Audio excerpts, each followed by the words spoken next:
So good morning, Redbourn, and welcome to the weekly community call from our lovely village. I don't know about you all, but if you're going to be locked down anywhere, this is the place to be, isn't it? It's absolutely fantastic. What a lovely village we're in. So my name's Simon Vegro from Active in Redbourn, which exists to help make Redbourn the healthiest village in Hertfordshire, and one day the country, and who knows after that, maybe the world. And we do that in a number of ways by trying to enhance the physical and mental well-being of all of us. The calls take place every Wednesday at 11 o'clock for about half an hour. It's free to call, so those of you that have dialed in have got on a free phone number, which has been made possible by the generosity of Jan Brown, who lives on the High Street. So thank you so much, Jan. It's a really lovely gesture of you, and much appreciated. And these calls are a chance for people in our lovely village to enjoy some entertainment and get some useful local information and hear some friendly chat. If you enjoy the call, please spread the word. And I suppose I'd like to say, if there are things that you'd like us to cover or people you'd like to hear from, please let us know at activeinredbourn@gmail.com. That's activeinredbourn, all one word, @gmail.com. Or I'm sure you can find our numbers or find us some other way. Now, this is the fourth of these calls we've done. We've had some very good entertainment and some excellent guests, and today's are absolutely no exception. We'll introduce those in a minute. One thing we've learned is to eliminate background noise, dogs barking, people saying the calls are boring, that sort of thing, but I'm sure it wasn't the call they were referring to. So we have put everybody on mute, but we will be unmuting everybody at the end of the call for some Q&A. So if you've got any questions, please think about those towards the end of the call. And finally, we've got a new slot each week. Will, our vicar, will be giving us a brief thought for the week, which is a lovely thing to do, and we'll be looking forward to hearing from Will a little bit later. Just before we start, I just wanted to say that John Fisher, who was on the call last week, forgot to mention the website of the Ver Valley Society. He wanted me to mention it to you all. So it's a wonderful society. It's a great cause. It's only £7 a year for a family membership. You get lots of good things to it and helping a great cause. And the website is www.riverver.co.uk. That's riverver.co.uk. So without further ado, on to today's call. And I'm delighted that we've got two wonderful guests as well as Bill. We've got Joyce, Clayton and Sarah Hinchliffe. Good morning, ladies. Good morning. Good morning. Good morning. So Joyce, I'm going to start with you if that's okay. I'm ready. How are you? Good. So how are you today? I'm fine, thank you. Yes, very lovely. Well. Lovely. Not overheating, I hope. No, not overheating at all. Good stuff. So on to the questions. I know that you've written a history of Redbourn that's a bit of a departure from the existing ones. Can you tell us a little bit about it, please? It in no way replaces anything that's been written before, but obviously you can't have too many history books. Jeff Webb collected photos of places and people, and we read his own recollections of the life in the village, and then there's Alan Featherston's book, which traced the history of the village from Neolithic times to the present day. But this new one actually is an online. So how it works is while you're out walking, if you pass a site and you're interested in it, for example, something on the common, the cricket pavilion, get out your phone, go to www.redbournvillage.org.uk, go to the menu, to Heritage, the Common, and select the cricket, and it will give you the whole history of cricket on the common. And in fact, it's the same for any building of historical cities, but supplement and complement the histories that are already there, and just get more people interested, and hopefully, if they walk, get people fit as well. Oh, super. By the way, is it ready? By the way, is it sort of complete, or is it still a work in progress? No, it's been about 7 years of working, and it's now complete. It went online last June. Wow. Well done. Brilliant piece of work. So for a small village, I guess there's lots of information to discover. What did you find most interesting and surprising? Well, you're right. There is a huge amount of information. I was quite surprised. We've been in the village about 10 years, and it just started because we were walking around and wanted to know more about the things.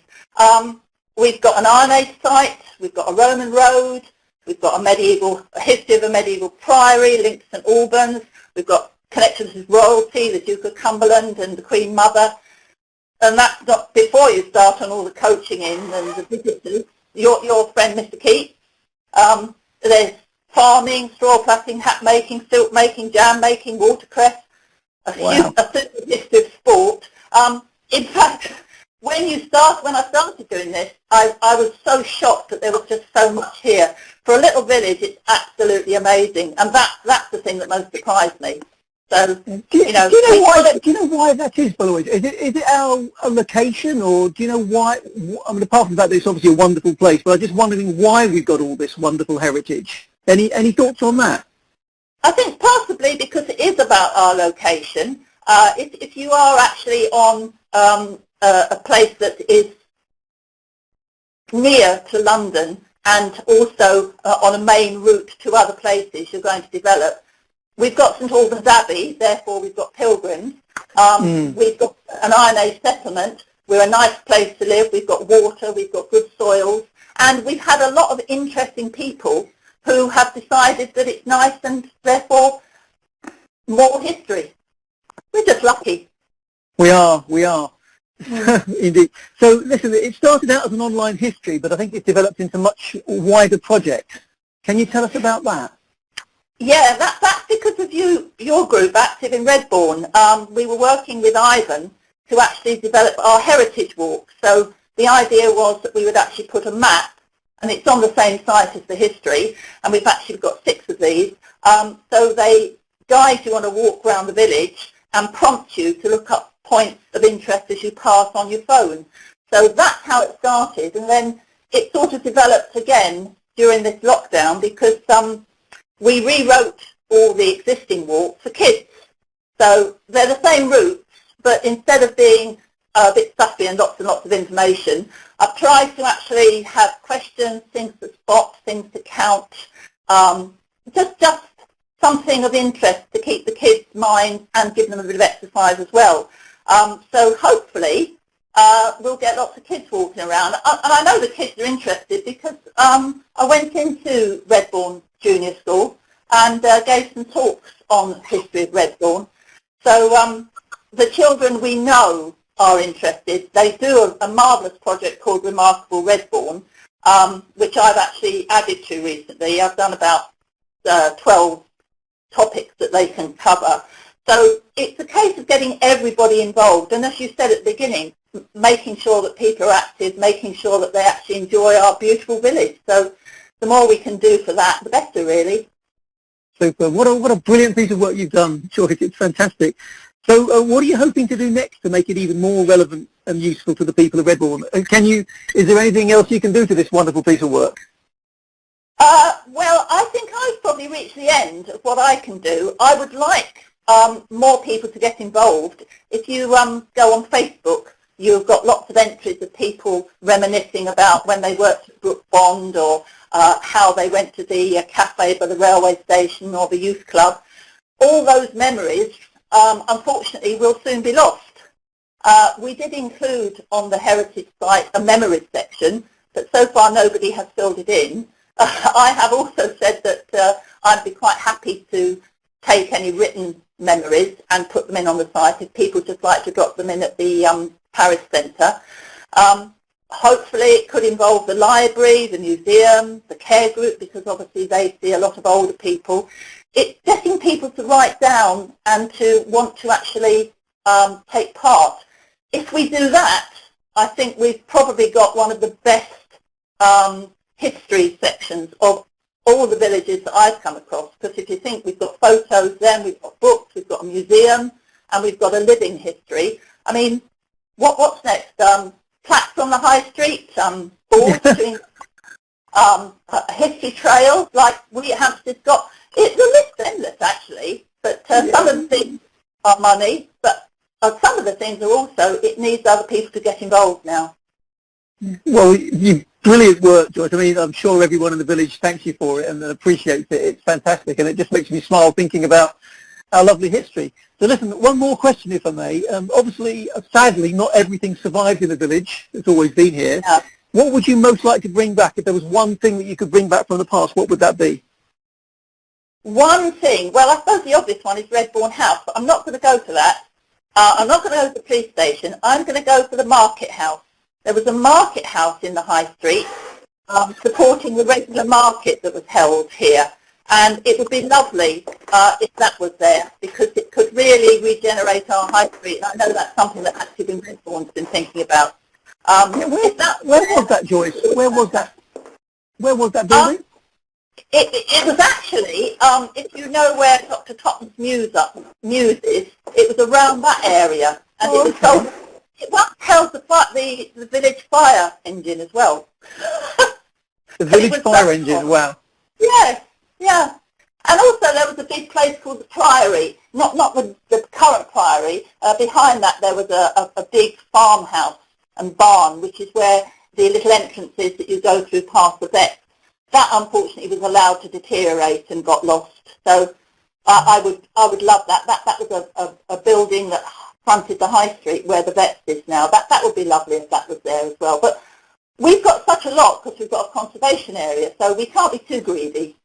No, and as you said, and as we all agree, it's still a wonderful village and a great place to be. So, yeah. Well, Joyce, thank you so much for that. That's really interesting, and really, I'm sure I speak on behalf of everybody in Redbourn to thank you for your hard work. It's brilliant and much appreciated. You're welcome. It kept me out of mischief as well. Absolutely. Right, Will, are you out there still? I am, Simon. Hello. Good morning. Nice to chat to you again. So, Will, you've very kindly agreed to give us a thought for the week, I think. So, the floor is yours. Thank you very much. I'm sure that there'll be many enduring memories and images from this strange time of lockdown when it's all over. We will remind each other of the way people came to their front doorsteps to clap each Thursday evening at 8 o'clock.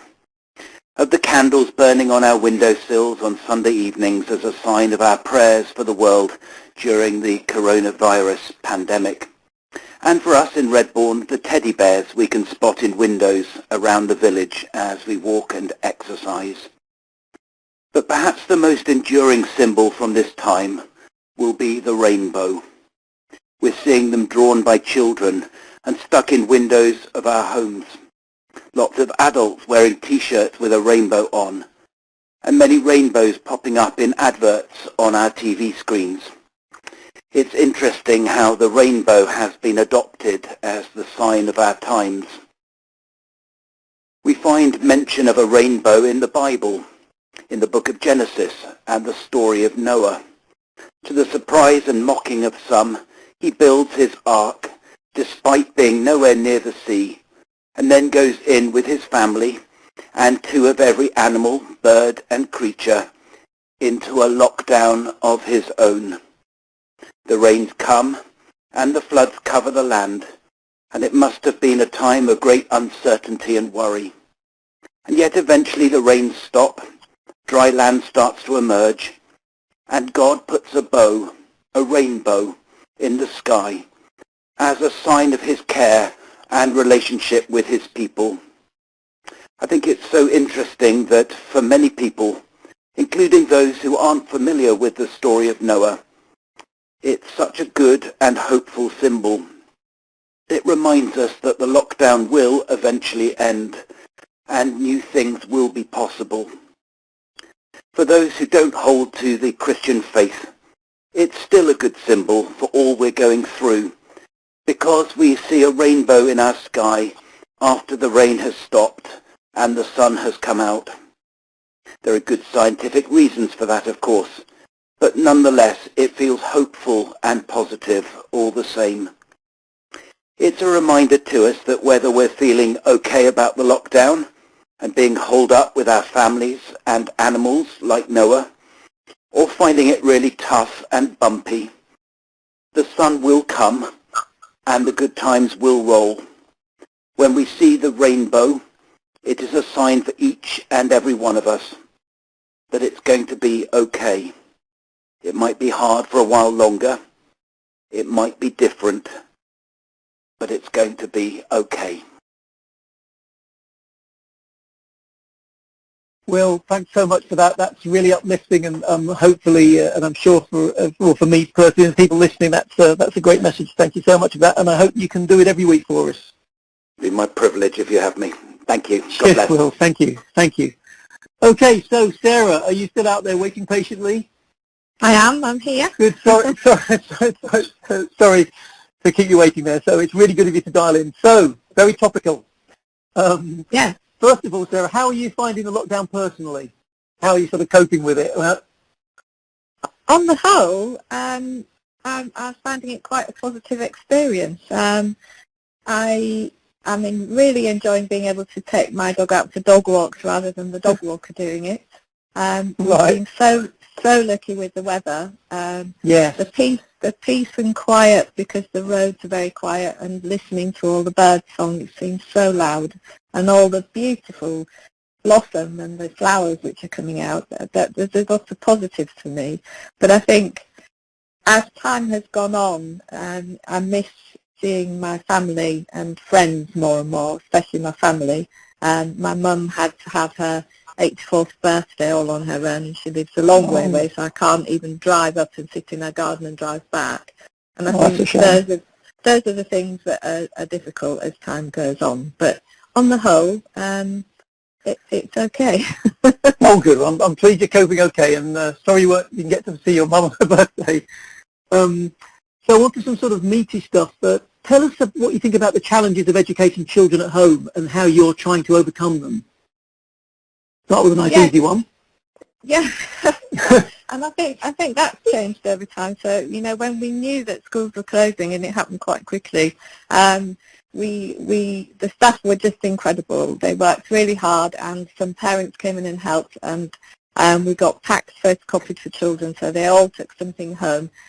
Because it was about reaching everyone, and we weren't sure whether everyone would be able to access work online. As time's gone on, if children can't access things online, we have still been printing out packs and giving out books, and parents have popped in and collected them. We have a really good system of parents being able to email the admin, the office staff, who are wonderful, who then put them in touch with the right person, and we get the things that people need. The teachers have been amazing. They're so creative with the lessons as time has gone on, doing some wonderful learning.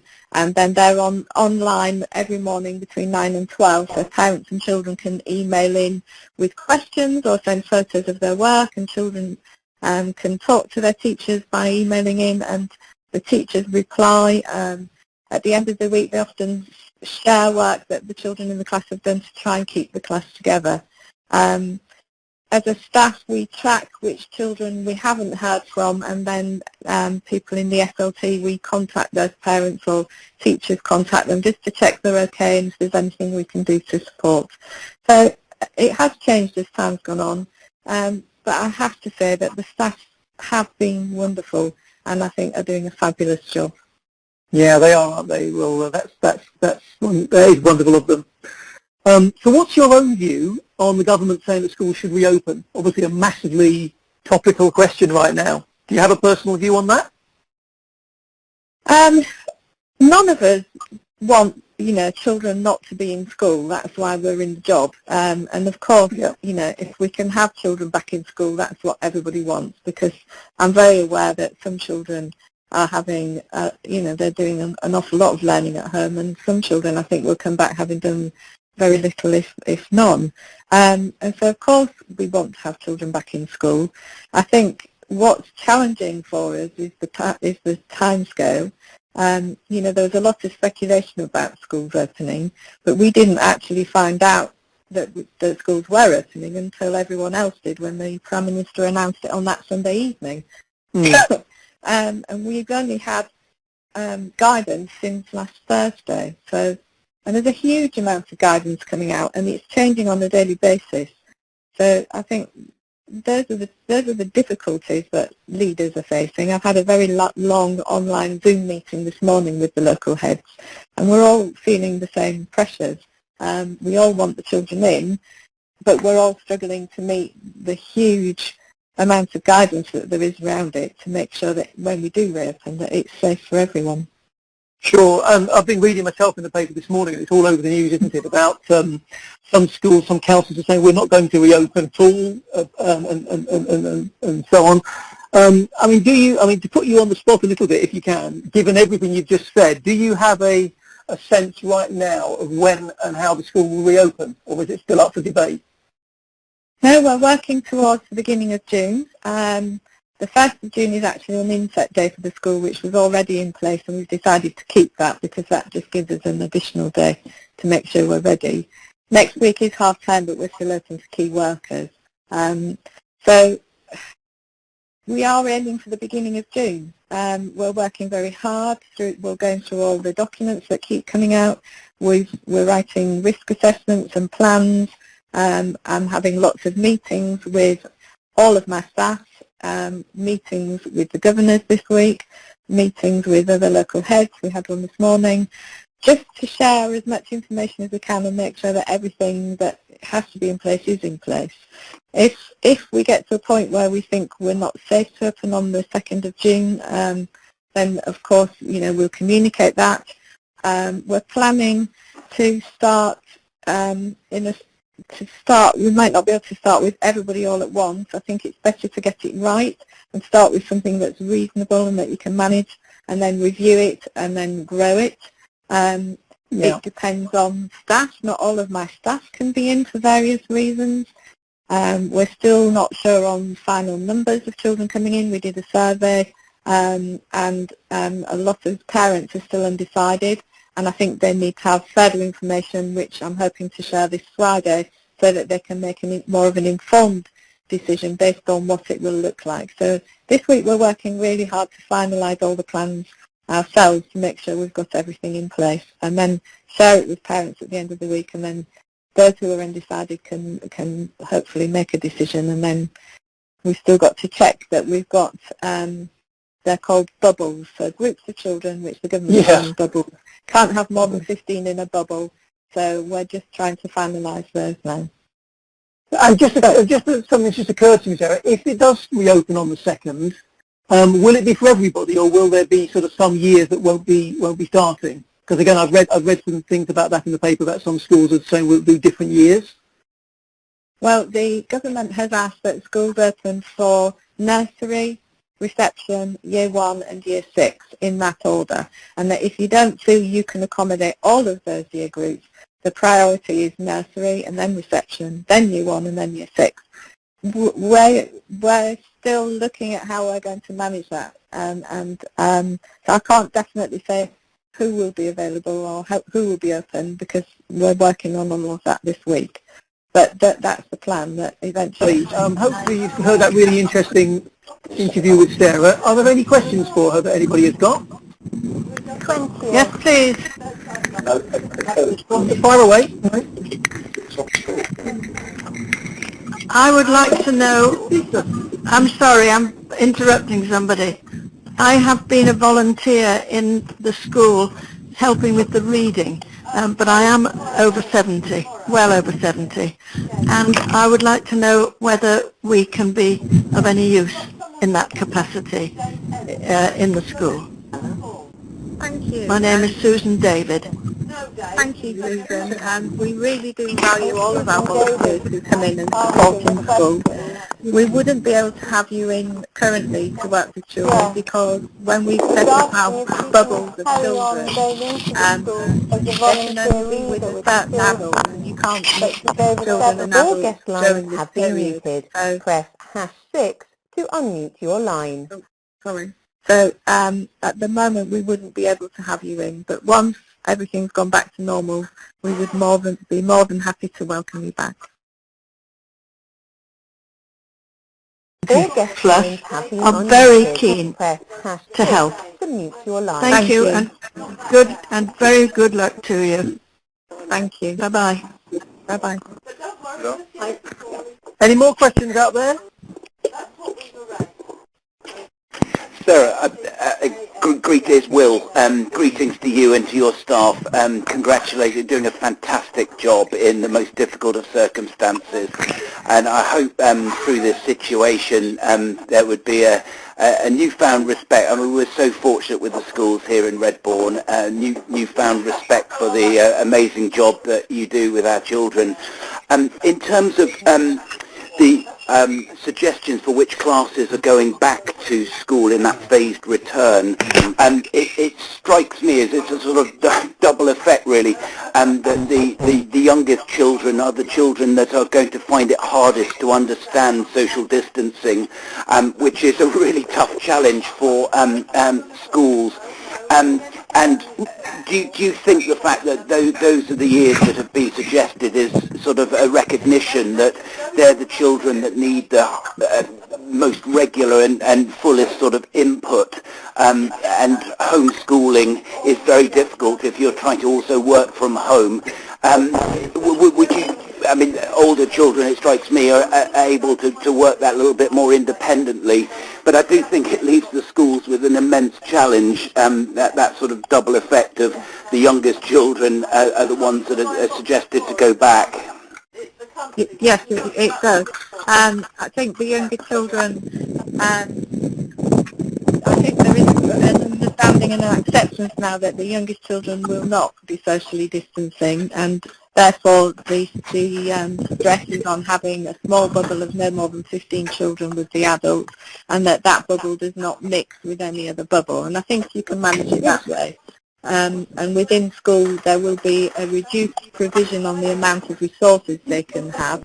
We've got to remove anything that's a soft furnishing or fabric because we can't clean them. I do think it's brilliant. You know.